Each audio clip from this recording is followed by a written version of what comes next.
শেখ হাসিনার টানা ১৬ বছরের মসনদ মুহূর্তে ভেঙে পড়ার পেছনে রয়েছেন তার দলেরই ৪ শীর্ষ নেতা, যাদের প্রতি ছিল তার অন্ধ বিশ্বাস, বলেছেন আত্মগোপনে থাকা আওয়ামী লীগেরই বেশ কয়েকজন শীর্ষ নেতা। এছাড়া গত ৭ জানুয়ারির নির্বাচনে জেতার পর শেখ হাসিনা আরও বেশি একগুঁয়ে ও আত্মবিশ্বাসী হয়ে উঠেছিলেন। কারো কোনো পরামর্শই তিনি নিতে চাইতেন না। শিক্ষার্থীদের বিক্ষোভ কঠোর থেকে কঠোরতর হলেও পরিস্থিতির ভয়াবহতা শেখ হাসিনাকে বুঝতে দেননি গ্যাং অব 4 বলে উল্লেখ করা ওই ৪ নেতা। এর মাধ্যমে তারা আওয়ামী লীগ সরকারের পতনকেই ত্বরান্বিত করেছেন। সবশেষ নির্বাচনে বিএনপিকে না আনাও চরম ভুল ছিল বলে উল্লেখ করেন তারা। ভারতীয় গণমাধ্যম ইন্ডিয়ান এক্সপ্রেসের প্রতিবেদনে উঠে এসেছে এসব তথ্য। বাংলাদেশে এখন ওই ৪ নেতা হলেন শেখ হাসিনার ছেলে সজীব ওয়াজেদ জয়, বেসরকারি শিল্প ও বিনিয়োগ বিষয়ক উপদেষ্টা সালমান এফ রহমান, আওয়ামী লীগের সাধারণ সম্পাদক ওবায়দুল কাদের ও সাবেক স্বরাষ্ট্রমন্ত্রী আসাদুজ্জামান খান কামাল।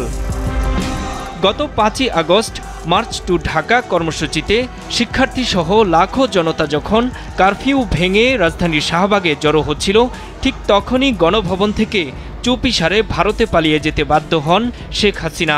তার আকস্মিক এই সিদ্ধান্তের ছিটে ফোঁটাও আন্দাজ করতে পারেননি দলের শীর্ষ নেতারা। পালিয়ে থাকা একাধিক শীর্ষ নেতার সঙ্গে কথা বলেছে ইন্ডিয়ান এক্সপ্রেস।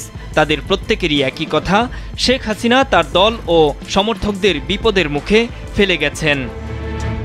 এক নেতা বলেন, নানা অনিয়ম, দুর্নীতি ও পুলিশের নিষ্ঠুরতায় মানুষের মধ্যে যে ক্ষোভের সৃষ্টি হয়েছে তা তারা বুঝতে পেরেছিলেন। বিএনপিকে নির্বাচনে আনতে পারলে সেই ক্ষোভ কিছুটা হলেও থামানো যেত। সমস্ত হত্যা, সমস্ত অন্যায়ের বিচার আমরা করব। শেখ হাসিনা চলে যাওয়ার পর জাতির উদ্দেশ্যে সেনাপ্রধানের বক্তব্যের সময় সুযোগ বুঝে তিনি বাড়ি থেকে বের হয়েছিলেন। সূত্রের বরাত দিয়ে প্রতিবেদনে আরও বলা হয়, বিএনপিকে নির্বাচনে আনতে আওয়ামী লীগের কয়েকজন নেতা তারেক রহমানের সঙ্গে যোগাযোগ করেছিলেন, কিন্তু শেখ হাসিনা এই ধরনের প্রস্তাবে রাজি হননি। প্রতিবেদনে বলা হয়, নেতাকর্মীরা মনে করেন টানা চতুর্থবার জেতার পর শেখ হাসিনা অতি আত্মবিশ্বাসী হয়ে ওঠেন। ফলে তিনি কোটা সংস্কার আন্দোলনের মাধ্যমে সৃষ্ট বিক্ষোভের মাত্রা বুঝতে ব্যর্থ হয়েছিলেন। দেশের মানুষের মাঝে শেখ হাসিনা ও আওয়ামী লীগ বিরোধী মনোভাব বিরাজ করায় বক্তব্য বিবৃতি না দিয়ে শেখ হাসিনার পরিবারের এখন চুপ থাকা উচিত বলেও মনে করেন দলটির নেতারা।